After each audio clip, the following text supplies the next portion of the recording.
Hello hello ఇవాళ నేను మీకోసం ఒక హెల్దీ కర్రీ తీసుకొచ్చా. అదేంటంటే చోలే మసాలా కర్రీ. ఇది చాలా ప్రోటీన్ రిచ్ ఫుడ్ అనమాట. ఒకసారి మీరు కూడా ట్రై చేయండి, చాలా బాగుంటుంది. ఒకసారి ట్రై చేస్తే మీరు మళ్ళీ మళ్ళీ తప్పకుండా ట్రై చేస్తారు. సో ఎలా చేయాలో చూద్దామా. ముందుగా ఒక కప్పు కాబూలీ శనగల్ని 7 నుంచి 8 గంటల వరకు నానబెట్టుకొని వాటిని ఇలా కుక్కర్లో వేసి 2 కప్పుల వరకు వాటర్ వేయండి. ఇందులో చిటికెడు సాల్ట్ వేసి స్టవ్ పైన పెట్టండి. ఇప్పుడు విజిల్స్ వచ్చేలోపు మనం మసాలాని ప్రిపేర్ చేసుకుందాం.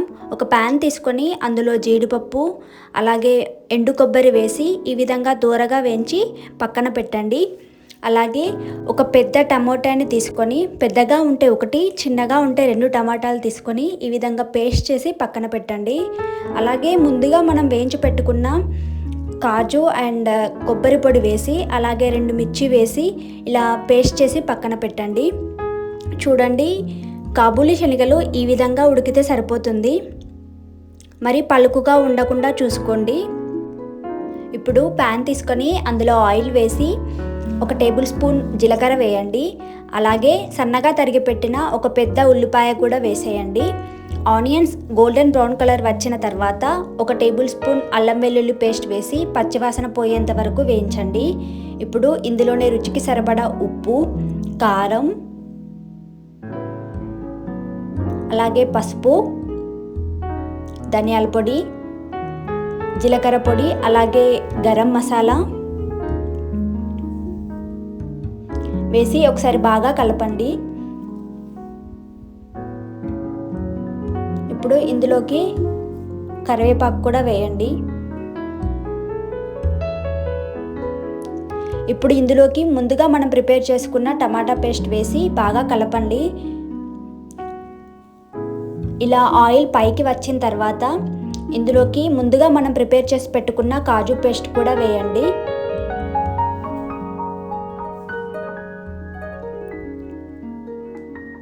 చూడండి, ఈ విధంగా ఆయిల్ పైకి వచ్చిన తర్వాత మనం ముందుగా బాయిల్ చేసి పెట్టుకున్న కాబూలీ శనగల్ని వాటర్తో సహా వేసేయండి.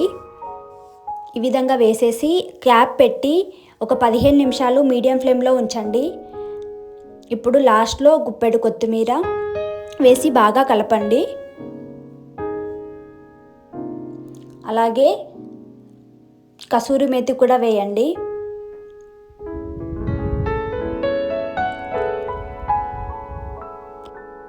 ఒక 2 మినిట్స్ కుక్ చేసి స్టవ్ ఆఫ్ చేయండి. అంతే, ఎంతో టేస్టీ అండ్ హెల్దీ అయిన చోలే మసాలా కర్రీ రెడీ అయిపోయింది. ఏ కర్రీ అయినా ఎలా చేసుకున్నాం అనేది ఎంత ఇంపార్టెంటో దాన్ని ఎలా సర్వ్ చేసుకుంటున్నాం అనేది కూడా అంతే ఇంపార్టెంట్. మీరు సర్వ్ చేసుకునే దాన్ని బట్టి కూడా కర్రీ టేస్ట్ అనేది చేంజ్ అవుతుంది. మీరేమంటారు? సో మెయిన్గా ఈ కర్రీని మాత్రం మీరు ఆనియన్ అండ్ లెమన్తో సర్వ్ చేసుకోండి. ఈ రెండింటితో ఈ కర్రీ టేస్ట్ అనేది ఇంకా బాగుంటుందని గుర్తుపెట్టుకోండి.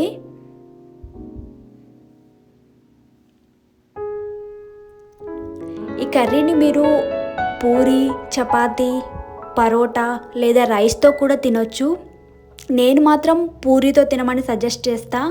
ఈ పూరితో ఈ కర్రీ టేస్ట్ అనేది చాలా బాగుంటుంది. ఒకసారి ట్రై చేసి మీకు ఎలా వచ్చిందో కమెంట్స్లో చెప్పండి.